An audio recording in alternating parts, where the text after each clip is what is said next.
Hi geniuses, welcome to the channel Science Wizard. This channel is all about the science subject of classes 6th, 7th, 8th, 9th and 10th physics and chemistry.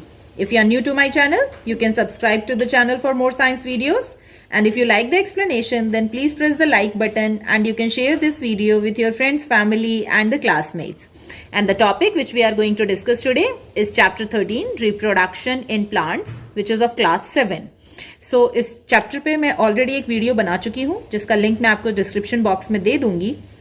So let me brief you about that video first. So अगर reproduction की बात करें तो the process of producing the young ones of their own kind. Okay, so जैसे आम का पेड़ है तो अगर वो अपने तरह का नया आम का पेड़ उसके बीज से जब उगाया जाता है तो उसको रिप्रोडक्शन प्रोसेस कहते हैं. ठीक है, तो जब भी कोई पेरेंट प्लांट से उसका यंग वन प्रोड्यूस किया जाता है तो the process is called the reproduction. अगर रिप्रोडक्शन की बात करें तो आपने ऑलरेडी क्लास 6 में पढ़ा हुआ है कि जो फ्लावर होता है प्लांट का, that is the reproductive part of the plant. मतलब फ्लावर में जो रिप्रोडक्शन का प्रोसेस अकर करता है एंड बेसिकली जो फ्लावर होता है उसमें मेल और फीमेल गैमेट्स होते हैं जो कि फ्यूज करते हैं और फिर उसके बाद वहां पे वो फ्रूट्स में कन्वर्ट होते हैं and fruits are having the seeds in them और सीड्स की मदद से आप नए प्लांट्स को ग्रो कर सकते हैं. सो that's why flower is called the reproductive part of a plant. But अगर देखा जाए तो only the flower is not the reproductive part of the plant. बिना फ्लावर के भी प्लांट्स के यंग वंस को प्रोड्यूस किया जा सकता है. सो जो डिफरेंट पार्ट्स होते हैं प्लांट के अदर देन द फ्लावर जिनसे कि यंग वंस को प्रोड्यूस किया जा सकता है, they are called the vegetative parts. Okay, so अगर वेजिटेटिव पार्ट्स की बात करें तो कुछ प्लांट्स को रूट से ग्रो किया जा सकता है, कुछ को स्टेम से, कुछ को लीव से. सो अगर वेजिटेटिव पार्ट्स से कौन कौन से प्लांट्स ग्रो होते हैं उनकी बात करें तो जैसे पोटैटो है, ठीक है, वो ट्यूबर से ग्रो होता है. ओके, सिमिलरली जो यीस्ट है वो बडिंग प्रोसेस से ग्रो हो जाता है, उसके लिए सीड्स की जरूरत नहीं होती है. ओके, फिर जो आपका एल्गी है वो फ्रेगमेंटेशन प्रोसेस से ग्रो हो जाता है, उसके यंग वन प्रोड्यूस हो जाते हैं. So in order to grow different plants, okay, we only not require the flower, we can grow them with the other parts of the plant, and that when the new plants are grown from the other parts of the plant other than the flower, so that process is called the vegetative propagation process, and those parts are called the vegetative parts. So if you see, there are two type of reproduction, asexual and the sexual reproduction. So if we talk about the asexual reproduction, so in this only one parent is needed. So इसका मतलब कि यहाँ पर vegetative propagation के through young ones को produce किया जाता है. ओके, सो जितने भी वेजिटेटिव पार्ट्स हैं उनकी मदद से एसेक्सुअल रिप्रोडक्शन प्रोसेस अकर करता है. यहाँ पे रिप्रोडक्शन अकर होता है विदाउट द सीड. ओके, और यहाँ पे जो यंग वन प्रोड्यूस होते हैं, ऑफ स्प्रिंग प्रोड्यूस होते हैं, they are the exact copy of the parents क्योंकि वो वेजिटेटिव पार्ट से ग्रो हो रहे हैं. बट अगर हम सेक्सुअल रिप्रोडक्शन की बात करें तो since the two parents are involve in this, और वहां पर ये जो सेक्सुअल रिप्रोडक्शन है ये फ्लावर के थ्रू किया जाता है जहां पे कि मेल और फीमेल दोनों इन्वॉल्व होते हैं, और जो ऑफ स्प्रिंग जो यंग वन इनके प्रोड्यूस होते हैं they having the characteristics of both the male and female parts. So that's why they are not the exact copy of their parents. और जनरली जो ये वाला सेक्सुअल रिप्रोडक्शन होता है ये अकर करता है by the formation of seeds. So now we are going to discuss about the asexual reproduction. So ये मैं already अपने पहले वीडियो में बता चुकी हूँ. Now we are going to discuss the artificial method of the vegetative propagation. So artificial method of vegetative propagation. Okay, so जो vegetative reproduction होता है उसके अपने बहुत सारे advantages हैं. हम डिस्कस करने वाले हैं the advantages and disadvantages of the vegetative reproduction. Okay, so यहां पर जो प्रोसेस होता है ग्रो करने का न्यू प्लांट्स को by the artificial method. Okay, so जब आर्टिफिशियल मेथड यूज करके आप नए प्लांट्स को ग्रो करते हैं तो उसको हम कहते हैं आर्टिफिशियल प्रोपगेशन. ओके, और जो नेचुरली ग्रो होते हैं by using the vegetative parts of the plants like yeast जो होता है वो बडिंग के थ्रू ग्रो हो सकता है, जो एल्गी होते हैं वो फ्रेगमेंटेशन के थ्रू ग्रो हो सकते हैं. ओके, बट यहां पर हम आर्टिफिशियल मेथड यूज कर रहे हैं. तो जब आर्टिफिशियल मेथड यूज करते हैं आप वेजिटेटिव पार्ट्स को ग्रो करने के लिए प्लांट्स के, तो उसको आर्टिफिशियल प्रोपगेशन कहते हैं। सो सबसे पहला मेथड है ग्राफ्टिंग। ओके, सो जो ग्राफ्टिंग है वो ज्यादातर यूज होता है हॉर्टिकल्चर में, ठीक है, इन order to develop the new variety of the fruit plants. Okay, so new variety of the fruit plants मतलब जैसे मैंगो का पेड़ है तो उसमें जब आप उसका पेड़ लगाएंगे तो उससे आपको मैंगो ही मिलेगा, ठीक है।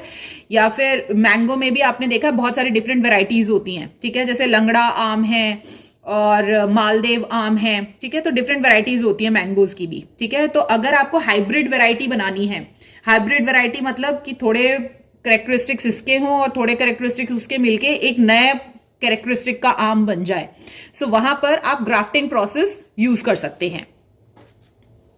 सो बेसिकली जब ग्राफ्टिंग करते हैं तो वहां पर दो चीजें होती हैं। पहला जो है आपका वो कंसिस्ट करता है, जो एक पार्ट होता है प्लांट का उसमें हमेशा ट्विग होना चाहिए या बर्ड होना चाहिए। तो as you can see in this figure, okay, ये जो स्टेम है प्लांट का, यहां पर दिस इज द ट्विग और the birds as you can see, ठीक है। तो ये वाला जो पार्ट है प्लांट का, it must be carrying the twig और the bird, okay, of one plant जिसको हम कहते हैं scion, okay, over the cut stem of another plant called the stock. तो यहां पे दो डिफरेंट प्लांट्स ले लिया आपने, ओके, या फिर जैसे रोज है, रोज में भी आपने देखा होगा डिफरेंट कलर्स होते हैं, एक रेड कलर का होता है, एक व्हाइट होता है, एक पिंक होता है।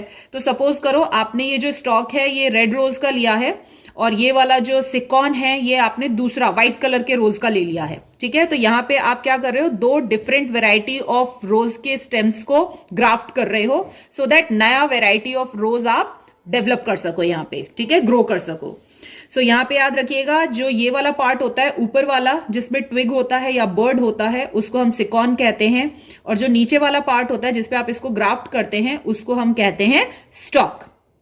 सो बेसिकली स्टॉक के ऊपर सिकॉन को रख दिया जाता है, इस ढंग से काटा जाता है ताकि वो एक दूसरे से बिल्कुल इजिली अटैच हो जाएं, ठीक है, और फिर उनको वाइंड कर दिया जाता है।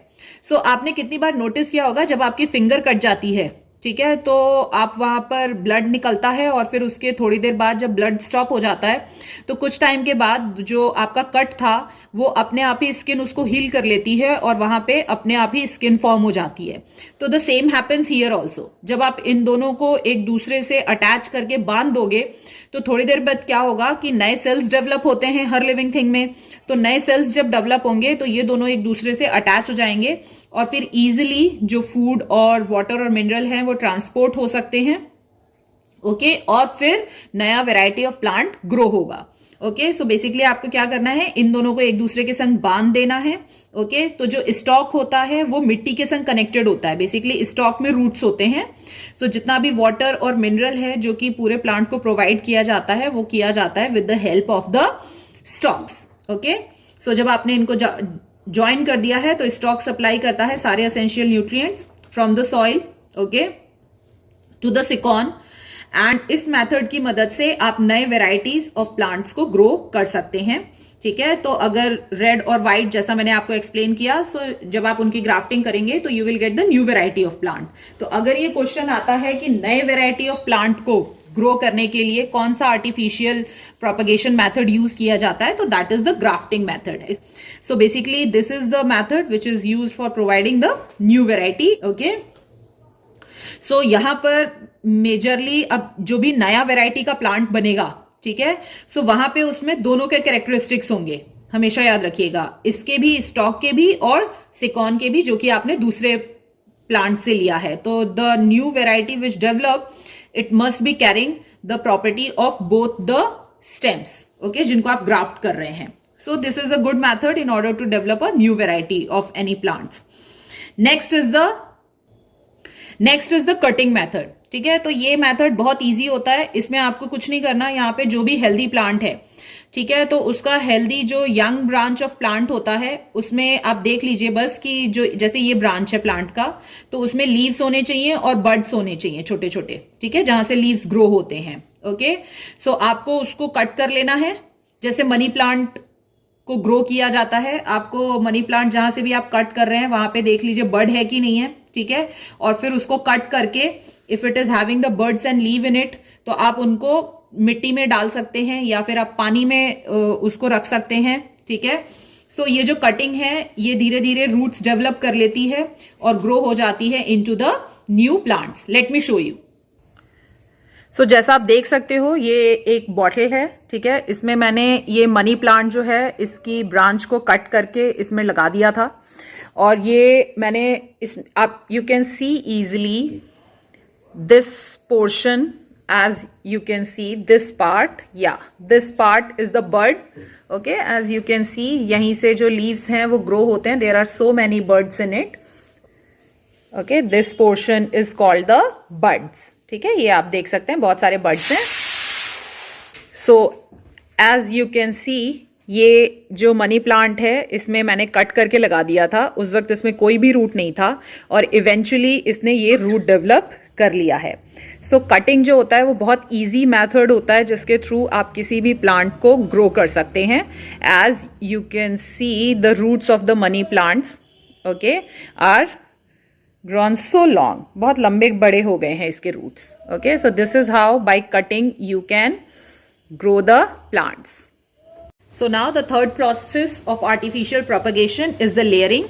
इसमें क्या करते हैं, जो यंग ब्रांच होता है बेंड करता है जो कि टुवर्ड्स द ग्राउंड, उसको कवर कर दिया जाता है मॉइस्ट सॉइल से और कुछ देर के बाद वहाँ पे रूट डेवलप हो जाता है कवर्ड पार्ट में और फिर जब वो डेवलप हो जाता है इनटू द ब्रांच, सो इस ब्रांच को फिर कट करके और इससे नए प्लांट्स को ग्रो कर दिया जाता है। क्यों? क्योंकि वहां पे जो वो जो ब्रांच था जिसको मॉइस्ट सॉइल से आपने कवर किया था, now it has developed the root, okay. So root की मदद फिर आप उसको वहां से कट करके कहीं और सॉइल में लगा के आप नए प्लांट को ग्रो कर सकते हैं और इसी प्रोसेस को हम कहते हैं layering.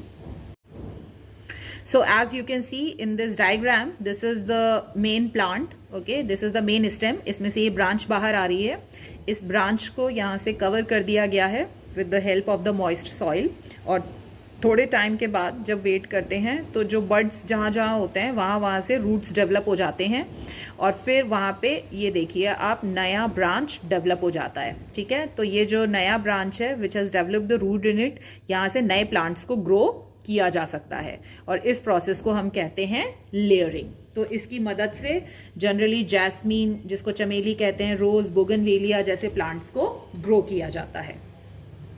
And the next is the tissue culture, okay. So ये भी एक आर्टिफिशियल मेथड है in order to develop the plants. So इस मेथड में क्या करते हैं, a piece of a tissue is cut off from the growing tip of a plant, okay. So जो प्लांट है उसका जो ग्रोइंग टिप होता है वहां से टिश्यू कट कर लिया जाता है। तो टिश्यू मतलब कि पार्ट का थोड़ा सा जो स्टेम वाला पार्ट है उसको कट कर लेते हैं, it is having the tissues in it, okay. फिर जो सेल्स हैं उनको सेपरेट किया जाता है। जब आप वहां से कट करते हैं तो डिफरेंट सेल्स को सेपरेट करके you have to keep them in a nutrients, okay, and the medium under the control condition.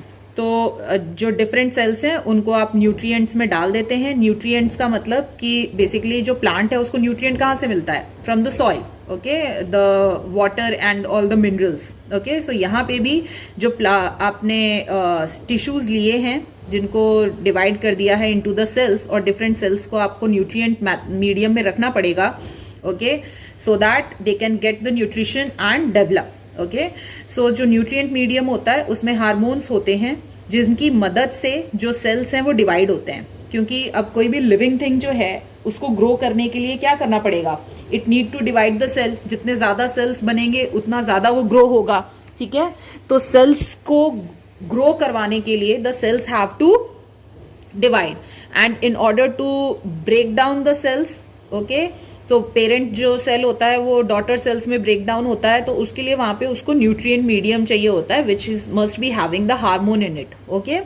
सो जो हार्मोन्स की मदद से जो नए सेल्स हैं वो फॉर्म होते हैं, जो पेरेंट सेल होता है वो डिवाइड होता है इनटू द डॉटर सेल्स और इस ढंग से सेल्स मल्टीप्लाई होते जाते हैं और ग्रुप ऑफ सेल्स फॉर्म हो जाते हैं, ओके। और फिर उसके बाद वहां पे रूट भी डेवलप हो जाता है और जब रूट डेवलप हो जाते हैं सो उसके बाद किसी भी प्लांट का शूट डेवलप होता है, ठीक है। शूट क्या होता है, वो जो सॉइल के ऊपर जो पार्ट ग्रो होता है किसी भी सीड में से, that is called the shoot. तो सबसे पहले रूट डेवलप हो गया, नाउ फिर उनको डिफरेंट न्यूट्रिएंट मीडियम में रखा जाता है जिनमें कि फिर से हार्मोन्स होते हैं और वो उनको हेल्प करते हैं to develop the shoot. Okay, और फिर जो डिफरेंट प्लांटलेट्स हैं उनको ग्रो किया जाता है into the pots of the soil. तो जब यहाँ पे रूट और shoot, as you can see यहाँ पे ये जो सेल है, ठीक है, फिर ये जो सेल है ये इस न्यूट्रिएंट मीडियम में रखा गया है। फिर उसके बाद ये न्यूट्रिएंट मीडियम में due to the presence of the hormones in it ये सेल्स मल्टीप्लाई हो रहे हैं। ओके, फिर it develop the root first, and फिर जब रूट डेवलप हो जाता है फिर इसमें शूट डेवलप होने लगता है। तो जब रूट और शूट दोनों डेवलप हो जाता है इन द न्यूट्रिएंट मीडियम, सो उसके बाद उसको जो पॉट होता है जिसमें सॉइल है उसमें ट्रांसफर किया जाता है और वहां पे उसको फिर ग्रो किया जाता है। Okay, so this is the tissue culture method जिसमें आप न्यूट्रिएंट मीडियम में in the presence of hormones जो प्लांट के सेल्स हैं उनको ग्रो करवाते हैं। Now let us discuss the advantages of the vegetative propagation. तो सबसे पहला एडवांटेज यहाँ पर यह है कि जैसे कोई भी आपने बीज लगाया, ठीक है, तो वो बीज पहले उसमें से शूट डेवलप होंगे, रूट डेवलप होंगे, फिर वो प्लांट बहुत बड़ा होगा, फिर उसमें फ्लावर्स आएंगे, फिर वो रिप्रोडक्शन होगा उसमें, और फिर उसके बाद जो फ्रूट है उसमें सीड आएगा। तो आपको बहुत लंबा टाइम वेट करना पड़ता है अगर आप सीड से प्लांट को ग्रो करना चाहते हैं तो। बट वेजिटेटिव रिप्रोडक्शन में हमने क्या देखा, मनी प्लांट का वहां से आप कट कर लो, जहां पे बड है वहां से कट करके और उसको सॉइल में आप प्लांट कर दो तो इजीली ग्रो हो जाता है। या फिर लेयरिंग मेथड में उसकी ब्रांच जो है जहां से भी बड ग्रो हो रहा है उसको बस सॉइल में रख दो आप, तो वो इजीली ग्रो हो जाता है। सो अगर आप वेजिटेटिव प्रोपेगेशन में देखो तो you don't have to wait, okay, for the seed to grow in the plant. Okay, so आप वेजिटेटिव पार्ट से इजीली नए प्लांट्स को ग्रो कर सकते हैं। और यहाँ पे जो प्लांट्स के पार्ट आप यूज कर रहे हैं, ठीक है, तो उसके लिए आपको बहुत लेस टाइम तक वेट करना पड़ता है। You don't have to wait for seeds to grow, so इसीलिए आप बहुत जल्दी और फास्ट नए प्लांट्स को क्विकली ग्रो कर सकते हैं बाय दिस मेथड। नेक्स्ट अगर देखें तो यहाँ पे जो प्लांट प्रोड्यूस होते हैं, क्योंकि यहाँ पे ये एसेक्सुअल रिप्रोडक्शन है, यहाँ पे केवल एक ही पेरेंट के थ्रू आप जो प्लांट है वो ग्रो कर रहे हैं, तो जो नया प्लांट ग्रो होगा वो बिल्कुल एग्जैक्ट कॉपी होता है पेरेंट प्लांट की, तो वहाँ पे कोई वेरिएशन नहीं होता। तो ये भी एक अच्छा तरीका है अगर आप कोई ऐसा प्लांट ग्रो करना चाहते हैं जो कि आप बिल्कुल ट्रू कॉपी चाहते हैं ऑफ द पेरेंट प्लांट। सो जो भी नया प्लांट ग्रो होगा it having all the characteristics of the parent plant. Okay, next जो यहाँ पे प्लांट प्रोपेगेट होते हैं बाय द वेजिटेटिव पार्ट्स, तो वहाँ पे आपको बहुत ज़्यादा टेक केयर की जरूरत नहीं होती है इन द स्टार्टिंग, ठीक है, बहुत ही लेस अटेंशन के साथ भी they can easily grow as compare to the seeds, जब आप सीड्स को ग्रो कर रहे होते हैं। In the case of seeds अगर आप बहुत ज़्यादा पानी डाल देते हैं तो जो सीड्स हैं वो डैमेज हो सकते हैं, और अगर उनको प्रॉपर सनलाइट नहीं मिली तो भी वो प्रॉपरली ग्रो नहीं करेंगे। तो सीड्स के केस में आपको बहुत ज़्यादा टेक केयर करना पड़ता है as compare to the vegetative part. Next, new variety of plant having the required characteristic can be developed. तो जैसा मैंने ग्राफ्टिंग में बताया था, ग्राफ्टिंग इज द मेथड जिससे कि आप नए वेराइटी ऑफ प्लांट को डेवलप कर सकते हैं। सो उसमें आपको बस दो प्लांट्स लेने हैं ऑफ द डिफरेंट वेराइटी, उन दोनों की स्टेम्स को कट करना है, ग्राफ्ट करना है और वाइंड अप कर देना है। ओके, सिकॉन जो होता है वो रूट वाला पार्ट है, और जो दूसरा आप प्लांट ले रहे हैं वो होता है जो स्टॉक है दैट इज द रूट वाला पार्ट, एंड सिकॉन जो होता है वो दूसरा प्लांट होता है। ठीक है, तो जब आप उन दोनों को वाइंड अप कर देते हैं तो वहां पे नए सेल्स फॉर्म हो जाते हैं और फिर वहां पे नया वैरायटी ऑफ प्लांट आप ग्रो कर सकते हैं by this method. Okay, so जो वेजिटेटिव प्रोपेगेशन है that can be a very good method to grow plant fast with the same characteristic of the parent plants, and they require the less attention also, and by this method you can easily grow the new variety of plants. Okay, now अगर इसके disadvantages की बात करें तो यहाँ पर क्या है कि जो नया प्लांट है, अगर मान लो पेरेंट प्लांट है कोई, ठीक है, और उसमें जो डिजीज कैच करने की बहुत ज़्यादा वो है टेंडेंसी, सो जो नया प्लांट ग्रो हो रहा है उसमें वो सेम करेक्टरिस्टिक होगी, ठीक है, वो भी बहुत फास्ट डिजीज कैच कर सकता है और डैमेज हो सकता है खुद। सो ये एक ड्रॉबैक है यहाँ पे।